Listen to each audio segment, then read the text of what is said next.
The City of Albuquerque Public Art Urban Enhancement Division and Department of Arts and Culture proudly present Take Another Look. Built on the foundation of two city ordinances, Art in Municipal Places, and the Urban Enhancement Trust Fund, the Public Art Urban Enhancement Division provides funds to artists to create art for the public, as well as arts organizations for arts and cultural programming. Join us as we discuss everything related to funding artists in the public realm with host Joni Palmer. Hello, I'm Joni Palmer, and welcome back to Take Another Look at Albuquerque's public art.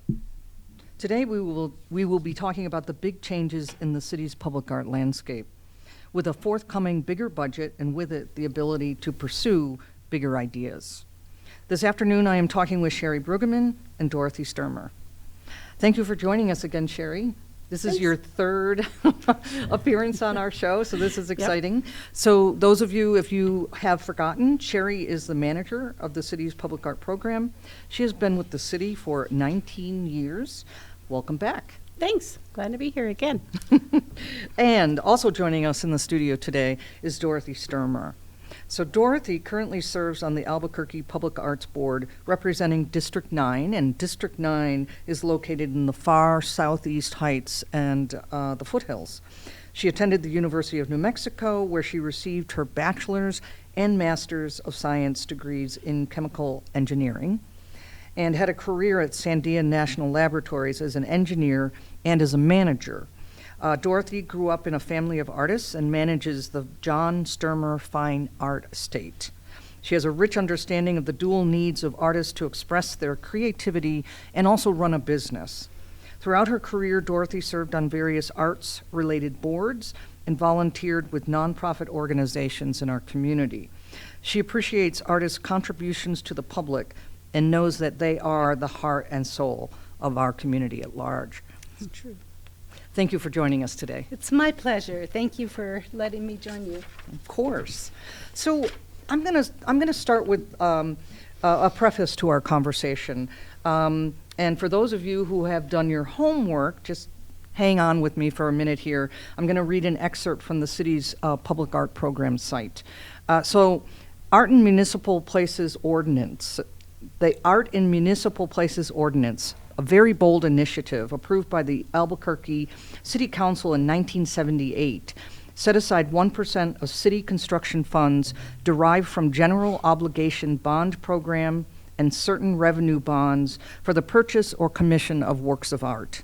The public art program is administered by a professional staff under the direction of the mayor of the city of Albuquerque.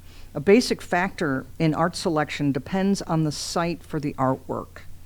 Once the site is confirmed, a process begins to identify a work that is in harmony with its surroundings and also supports the community interest. The final decisions rest with a diverse committee charged with deciding how artworks can relate to the physical, social, cultural, and historical qualities of the community while maintaining a unique and powerful expression of artistic vision. The great success of this process is the resulting public art collection. These fine works can be seen from the Albuquerque International Sunport to the Sandia foothills and the western edge of the city limits.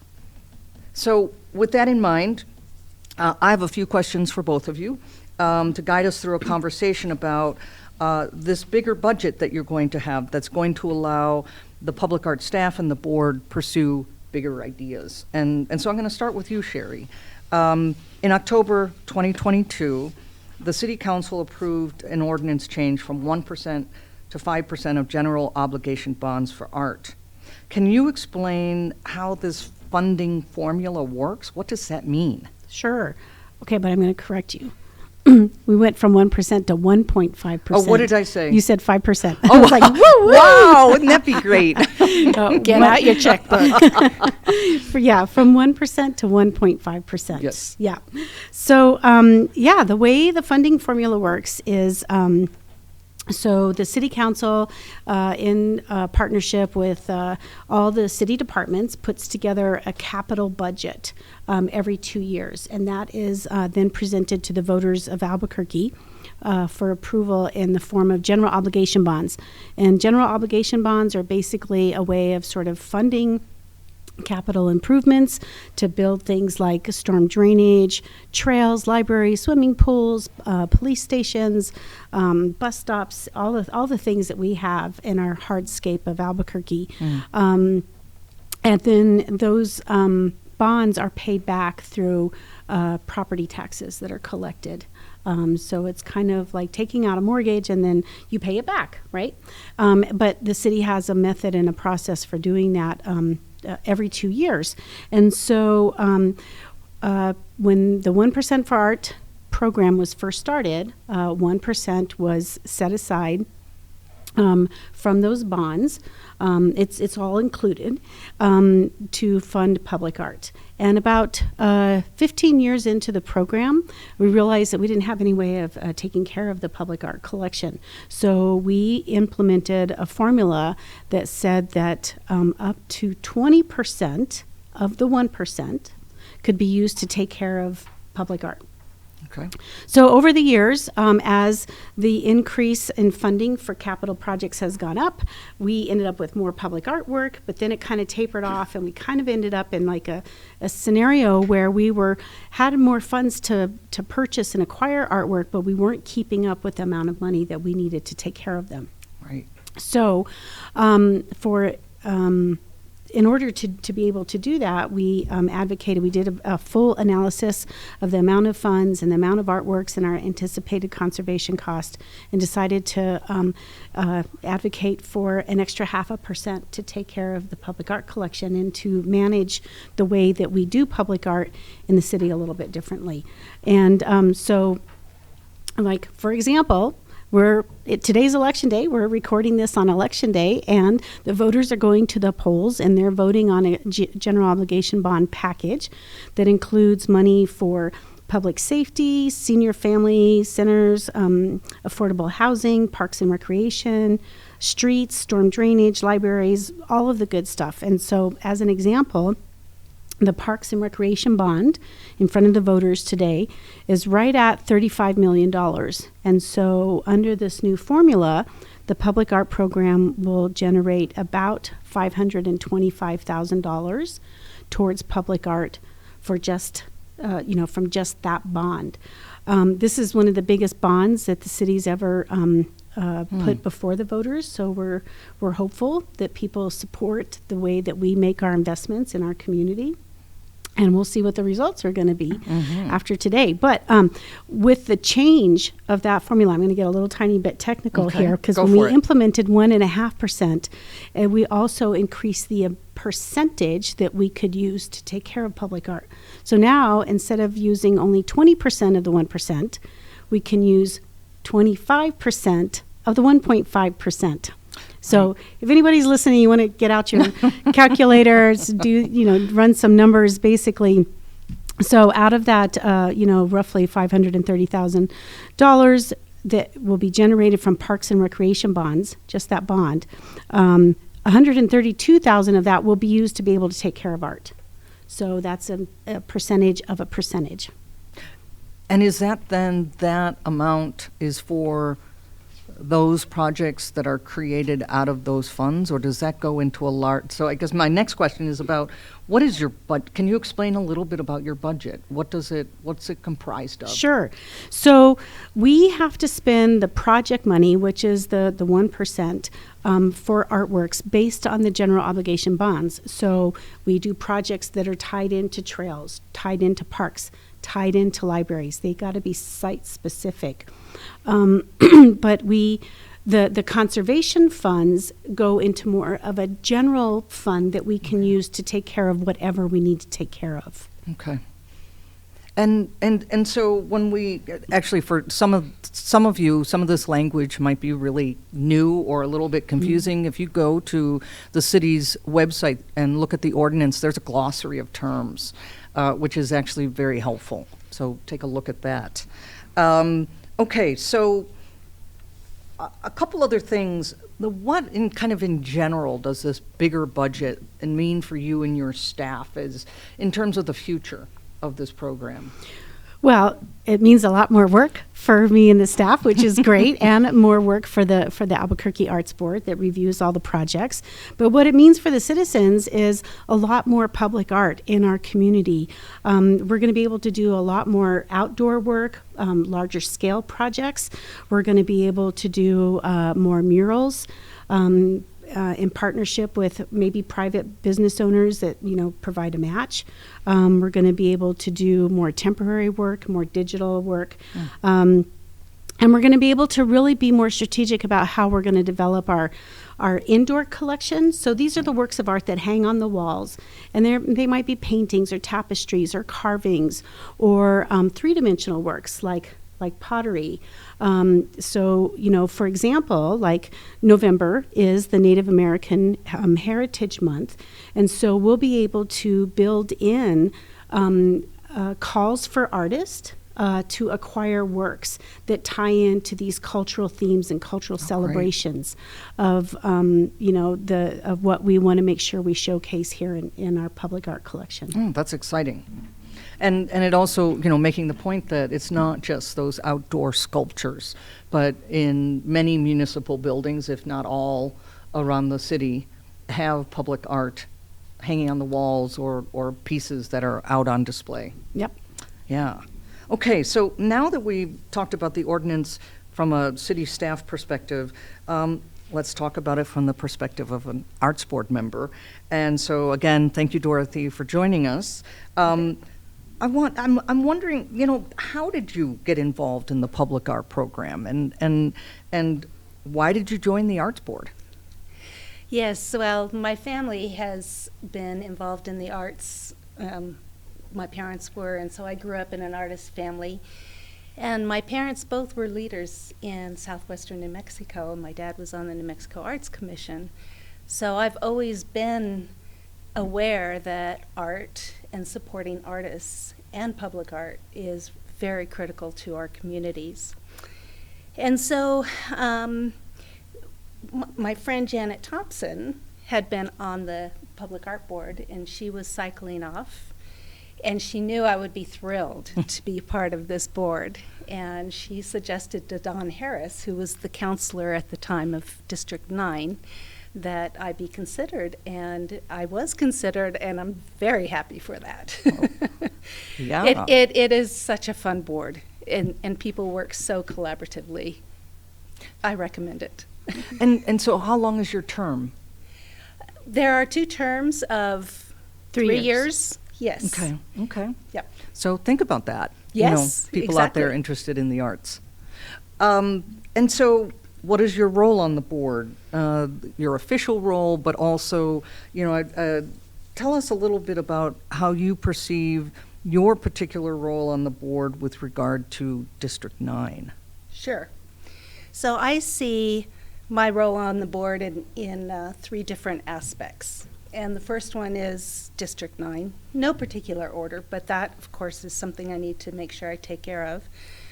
My counselor currently is Renee Grout, and so it's my responsibility to understand her priorities for public art in our district and advocate on the board for those kinds of projects. And we're fortunate that Sherri and others who are on staff know this vast history of all the districts. And so between working with Sherri and the staff and Renee's priorities, we can weave into some of those projects. And then the second area that I think is really important is supporting public art in Albuquerque, in the city writ large. And so I participate on a lot of the committees that support or that are looking at building or creating public art across the city. And there is a very specific role of board members on those committees. And so I take that very seriously. And then the third responsibility is to be strategic. You're a board member, your responsibility is to look to what the public art leadership and staff want, and how do we create that strategy, how do we create new policies, as our initiatives change and incorporate city initiatives into our public art program. So we're very supportive on how to do that in the board policies to make sure they mirror the city staff policies. And how many of you are there on the board? There's 11, one from each of the 9 districts, Right. and 2 at large that I believe is appointed by the mayor. Is that correct? Right, Yeah. right, okay. Well, talking about you and your Arts Board members and the work that you do, what was the Arts Board role and your responsibilities individually, but also collectively, in getting the program to this 1.5%? Thank you. Yes. Well, when I became chair of the Public Art Board, I did what I often do when I get into a role like that, where I haven't been in the staff position. I'm coming somewhat from the outside. So I talked to Sherri about what is the one strategic, most powerful thing that we need to do that we haven't been able to do so far for public art. And I had no forethought as to what she would come up with. But obviously, and Sherri, you can put this in your own words, it seemed to me that you'd been thinking about this for a long time. Not a new idea. It was wonderful that Public Art put in the conservation budget, but we were seeing that we did not have enough money to conserve the artwork that's out there, and it's eating into our ability to fund artists. We saw that especially during COVID. We wanted to make sure that we got funding to artists in a time where it's going to be very difficult for them to support themselves. And so I very much resonated with the idea of increasing the budget to 1.5%. And I also resonated with Sherri's idea to incorporate temporary art and digital art. These are national initiatives that are happening all around the country. Right. And we want to be able to include them in our ordinance so that we have the ability to do that here. Right. I also want to do a shout out to our public art staff and management in that they are really leaders in our nation. They are looked up to for a lot of the policies and procedures that they do, but also the conservation work that Sherri and others initiated years ago. There are a number of public art programs in our country that don't have conservation funds and don't do conservation. So the forethought that this group has, I really resonated with it because they're thinking, what do we need for the future? The other aspect to this is the timing was right. Okay. It wasn't about me and this particular board, but it was about, we really were at a crux of needing more money in order to take care of the art and take care of the artist and get them back to 1% of the art for artists, and the conservation means separate. Right. So I formed a committee that included several other board members. Working with Sherri, we developed a strategy and a communication tool. So Sherri and her management worked with the mayor's office, and using the data and the presentation materials that Sherri and her team put together, I was able to work with other board members and go to each of the counselors, show them what we were thinking, ask them what their concerns were, what kind of support they felt, any other thoughts that they had, and then we were able to reformulate that whole package such that when you guys went in front of City Council, it was a unanimous yes from everybody. Fantastic. Yes. How many years or months did that take? I mean, you're talking with city councilors and with the mayor, and so a lot of different people. So we started this prior to COVID. I would say around 2019. Okay. And so the committee that we got together of board members with Sherri was really around what communication needs to happen, and we were doing a lot of groundwork. Right. What is the story and why is it important? everybody wants more money. Yeah. Right? Why are we different that we should actually get it? Right. You got to make the Yes. case. And then when COVID came, we all understood that the priority was getting money into the hands of artists. So we really slowed down on the communication we were doing. It just wasn't the right time. But as soon as we could start getting together with the counselors, we started massaging the message again and meeting with them and hearing where their concerns were. I think that was really important because each of the districts has a different view on what's important to them. It's not just public art. Right. So we were able to fold all that in. So Wow. That's a lot of work. it is, and But it's the fun result work. but the result was that you were successful. Yes. Right? Yes. So what does this new budget mean for you all, you and the board, in terms of what is possible now? And you've mentioned a little bit about being able to support the artists, being able to, have this money for conservation and maintenance. But what else? What else do you all talk about when you're talking about this 1.5%? Yes. So we've already mentioned the need to do digital art and temporary art in addition to all these other things. I feel that, and you all have talked about it in earlier podcasts, which are excellent, by the way. Oh, thank you. Of how this group is stellar in thinking through policies and procedures that support those policies. And so, for example, the whole conservation, how we do that, is very different from how we select projects for public art in a particular district. And so Sherri and her team have started thinking through that, and the board policies and how we behave and make how we decide what recommendations go to the mayor need to dovetail with what Sherri and her group are doing. Right. This is a new area for us, and so and exciting. we're excited to be able to focus time on that. Wow. Well, that's great. So a question for both of you. What are the next steps? What work needs to be done to prepare for and make the most of this opportunity of this bigger budget? Well, the first step is seeing what the election results are tonight. That's going to be that's the main important thing. I feel optimistic, but we have to be realistic and make sure that we know exactly what the citizens are voting in favor of. And then we will definitely be following the bonds. So we want to see where the different departments are putting their emphasis and their energy into their buildings.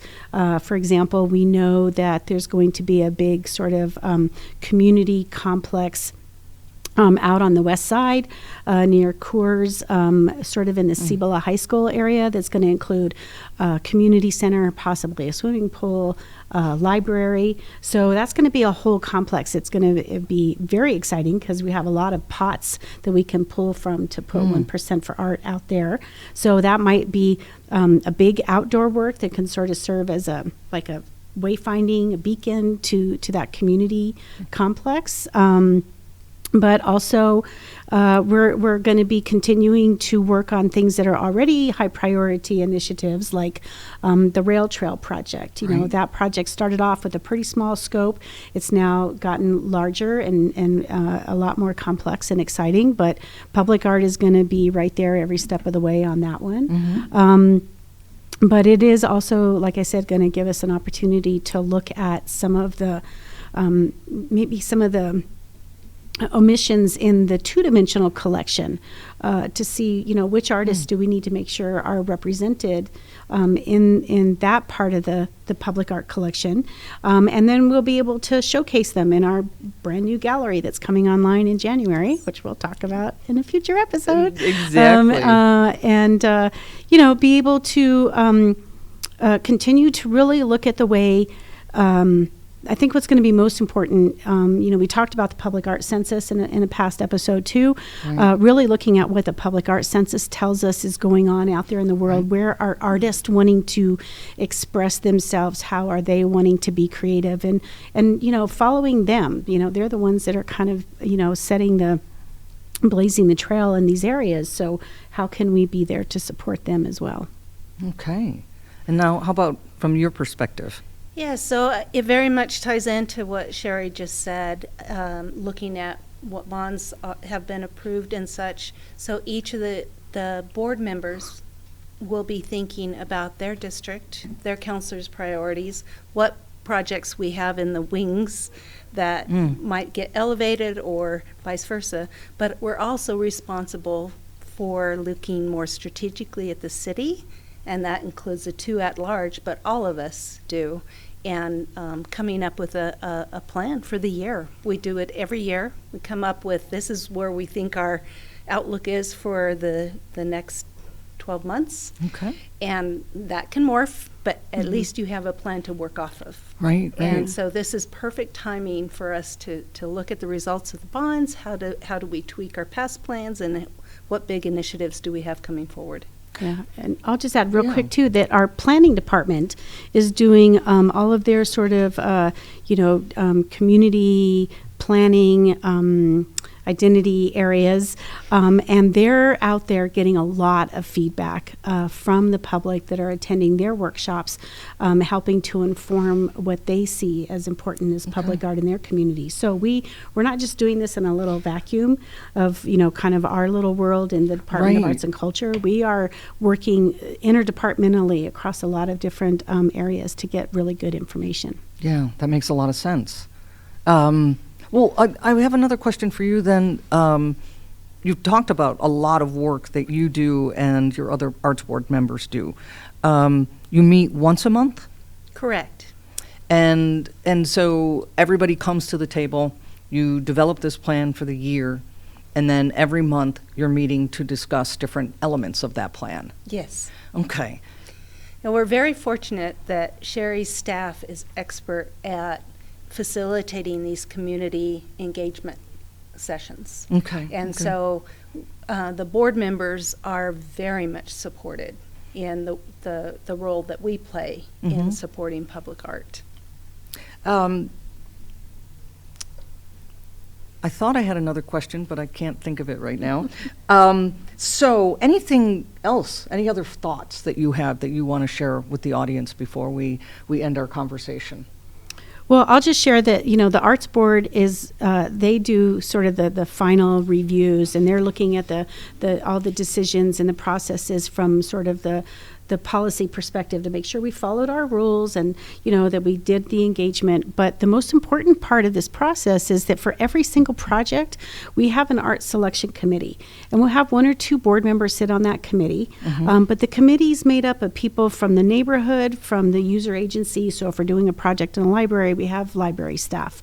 We always have an artist or design professional that isn't going to be considered for the project to be there to serve on the committee as well. So there's so many different ways to get involved in what we do. We have 11 positions on the Arts Board, but we have numerous committees going all the time. So if people are interested in serving on an art selection committee, they can just email us at publicart@cabq.gov, and let us know how they'd like to be involved. Oh, that's great.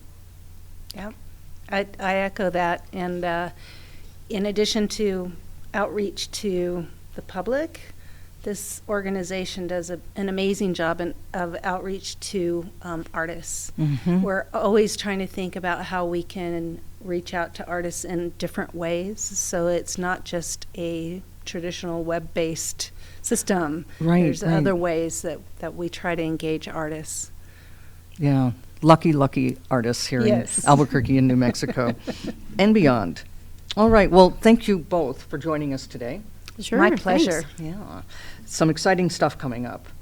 So I bet some of you, our dedicated listeners, are asking, how might I get involved? And there's a few ways, right? And so what Sherri was just talking about in terms of community involvement in some of these selection committees for the public art program. But also you might want to become a member of the Arts Board. And so you can, if you just Google CABQ boards and commissions, you'll learn about all the various boards and commissions that you can be a part of, including the Arts Board. So check that out. You can go to the website and get that email. Again, if you have any questions about or have interest in joining a selection committee. So join us for our next episode, which Sherri mentioned earlier, which will be released on Wednesday, the 13th of December. Very excited about talking about the work at the International District Library. So to stay informed about the events related to this project, check out the news item on the city's Arts and Culture news page. It's called Unveiling the Artistry. Dive into the creation of Albuquerque's International District Library glass installation. So, thank you for listening. We hope that after you've listened to this podcast, that you will go out and take another look at Albuquerque's public art. Thanks for listening. To learn more about the Albuquerque Public Art Program, the Public Art Collection, opportunities for artists, and so much more, visit cabq.gov/publicart. To learn more about the Urban Enhancement Trust Fund, visit cabq.gov/UETF. Tune in next time to take another look at the City of Albuquerque Public Art Urban Enhancement Division.